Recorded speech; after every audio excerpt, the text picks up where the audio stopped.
Assalamualaikum warahmatullahi wabarakatuh. A'udzu billahi minasyaitonir rajim. Bismillahirrahmanirrahim. Alhamdulillahilladzi anzalal qur'ana hudan lin-nasi wa bayyinatin minal huda wal furqan. Asyhadu an la ilaha illallah wa asyhadu anna sayyidana Muhammadan abduhu wa rasuluh. Allahumma salli wa sallim wa barik ala sayyidina Muhammadin wa ala alihi wa ashabihi ajma'in, amma ba'd. Jamaah salat subuh rahimakumullah. Bulan Ramadan penuh dengan keistimewaan. Keistimewaan yang pertama yaitu di bulan Ramadan inilah kita disyariatkan oleh Allah Subhanahu wa taala untuk melaksanakan ibadah puasa. Yang ibadah puasa itu mendapatkan kedudukan yang istimewa di hadapan Allah Subhanahu wa taala. Puasa merupakan ibadah yang hanya Allah dan orang yang melakukannya yang tahu. Tidak ada satupun orang yang mengetahui seseorang itu puasa atau tidak, melainkan dirinya sendiri dan Allah SWT.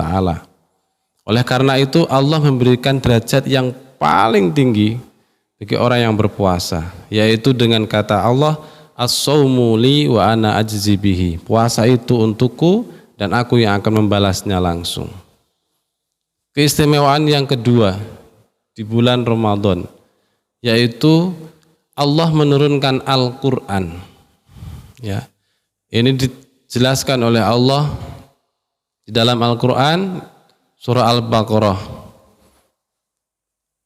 Syahrul Ramadan alladzi unzila fihi al-Quran hudan lin-nasi wa bayyinatin minal huda wal furqan. Pada bulan Ramadan Allah menurunkan Al-Quran. Al-Quran diturunkan untuk kita semua.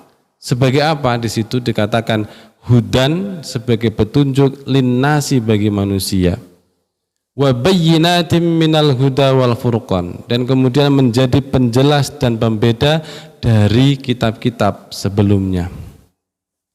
Nah, oleh karena itu maka Al-Quran ini ibarat kata adalah sebuah buku petunjuk dalam menjalani kehidupan kita di dunia supaya menjadi baik dan nanti akan berimbas hidup kita di akhirat juga akan menjadi baik. Tidak cukup ketika kita hanya berdoa saja setiap hari, Rabbana atina fid dunya hasanah wa fil akhirati hasanah wa qina adzabannar. Kita doanya begitu, minta di dunia baik, di akhirat baik, dibebaskan dari api neraka. Caranya gimana?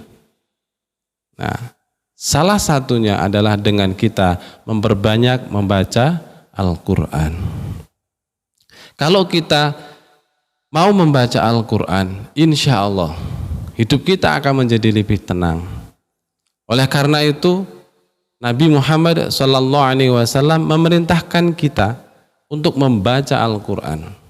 Beliau mengatakan, Iqra'u, bacalah Al-Qur'ana, Quran, fa innahu, maka sesungguhnya Al-Quran, ya'ti, akan datang, ya, yaumal qiyamati, pada hari kiamat, ya, syafi'an, untuk menjadi penolong. Bagi siapa? Li ashabihi, bagi orang yang mau bersahabat dengan Al-Quran. Bersahabat dengan Al-Quran itu ya salah satunya tadi diperintahkannya Iqra'u, ya, Iqra'u itu fi'il amar kalau dalam ilmu nahwu, ya, dalam dalam ilmu shorof itu dikatakan fi'il amar. Fi'il amar itu artinya perintah. Jadi kita diperintahkan, bukan lagi kemudian dianjurkan atau tapi ini diperintahkan. Artinya membaca Al-Quran merupakan sebuah kewajiban bagi setiap orang Islam. Nah, oleh karena itu maka semoga kita mau memanfaatkan di bulan Ramadan ini untuk memperbanyak membaca Al-Quran. dan na'udzubillah semoga kita tidak termasuk menjadi orang-orang yang mendurhakai Al-Quran. Siapa itu orang yang mendurhakai Al-Quran? Guru saya Mbah Muntoha Al-Hafidh di Kalibeber Wonosobo itu menyampaikan kepada kami, orang yang mendurhakai Al-Quran itu satu, orang yang tidak punya Al-Quran sama sekali di rumahnya. Kagungan nggih? Kalau Al-Quran punya nggih? Ya. Apalagi yang baru nikah. Biasanya namanya maharnya seperangkat alat sholat dan Al-Quran. Padahal mahar seperangkat alat sholat dan Al-Quran itu menuntut seorang suami untuk mengajarkan Al-Quran dan mengajarkan bagaimana menggunakan seperangkat alat sholat itu, yaitu untuk sholat gitu. Jadi yang pertama, orang yang mendurhakai Al-Quran mboten gadah Al-Quran sama sekali teng griyane. Mboten enten Al-Quran blas. Nek Al-Quran kathah enten harjo, enten kedaulatan rakyat KR dan sebagainya. Tapi kalau Al-Quran tidak ada, itu berarti mendurhakai Al-Quran. Yang kedua, ada Al-Quran, punya Al-Quran, tetapi Al-Qurannya tidak dibaca.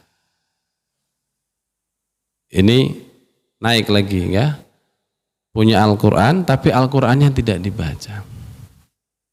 Terus yang ketiga, ciri orang yang mendurhakai Al-Quran yang ketiga adalah punya Al-Quran, Al-Qurannya dibaca, kemudian yang ketiga tapi belum ditadarusi, belum dipelajari, sehingga tidak tahu apa kehendak Allah SWT yang diinginkan oleh Allah SWT di dalam Al-Quran itu sendiri. Kemudian yang ketiga seperti itu. Yang keempat, orang yang mendurhakai Al-Quran yang keempat adalah satu, punya Al-Quran, dua, Qurannya dibaca, tiga, dipelajari, yang keempat enggan untuk mengamalkan. Tahu sudah baca Al-Quran, dipelajari, faham, tetapi enggan untuk melaksanakan apa yang ada dalam Al-Quran. Misalnya, ketika Allah memerintahkan wa aqimus sholata, dan dirikanlah sholat, lakonono sholat, tapi enggan untuk melaksanakan sholat. Ini orang yang mendurhakai Al-Quran, tahu itu perintahnya dan itu perintahnya Allah dan termaktub dalam Al-Quran. Wa atuz zakata, bayar zakat, tapi enggan untuk melakukannya. Terus banyak sekali, wabil walidaini ihsana, kepada orang tua harus berbuat baik, kepada tetangga, kepada siapapun. Itu ada aturannya semuanya, tapi kita enggan untuk melakukannya. Nah, yang terakhir, orang yang mendurhakai Al-Quran yang terakhir adalah sudah punya Al-Quran, Al-Qurannya dibaca, dipelajari, kemudian berikhtiar, usaha keras untuk melakukan apa yang ada di dalam Al-Quran. Terus yang terakhir, tapi belum mau untuk mengajarkan kepada orang lain. Padahal khairukum man ta'allamal Qur'ana wa 'allamahu. Sebaik-baik kalian adalah orang yang belajar Al-Qur'an dan mau untuk mengajarkannya.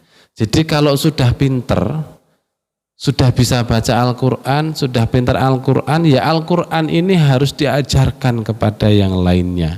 Tidak boleh kemudian ben aku pinter dewi, liyane gak iso maca ya ben, tapi aku iso maca. Engko nek mukadaman, wah aku lancar dhewe, liyane grodal gradul.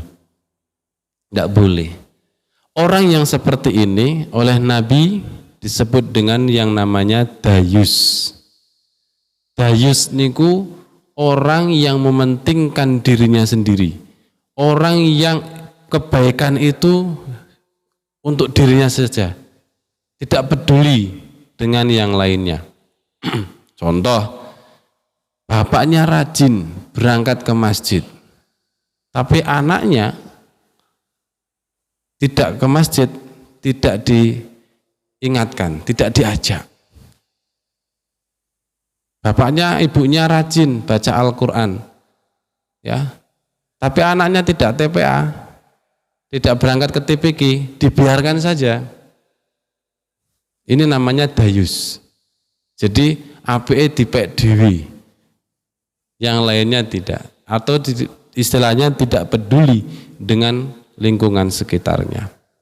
Jamaah sholat subuh rahimakumullah, semoga di bulan Ramadan ini ya, yang penuh dengan keberkahan ini dan penuh dengan pahala dari Allah dilipat gandakan, kita mari bersama-sama untuk berikhtiar. Ya minimal 1 bulan ini bisa khatam Al-Quran 1 kali. Sekarang hari keberapa? 15 Mas ya? Puasa ke-15 kalau tidak salah. Apakah sudah dapat 15 juz? Nah, alhamdulillah malah ada yang sudah khatam kayak Bu Harti mun khatam Bu Harti.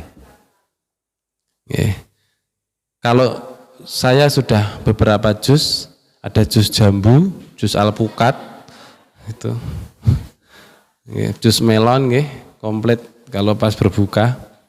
Jadi sudah beberapa juz. Tapi ini yang dimaksud adalah mari kita bersama-sama pada bulan Ramadan ini kita bersahabat dengan Al-Quran.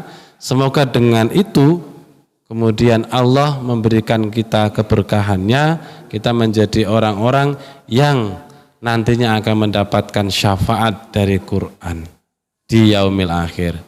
Terima kasih atas perhatiannya, mohon maaf atas segala kekurangan. Akhirul kalami wallahul muwaffiq ila aqwamit thoriq. Assalamualaikum warahmatullahi wabarakatuh.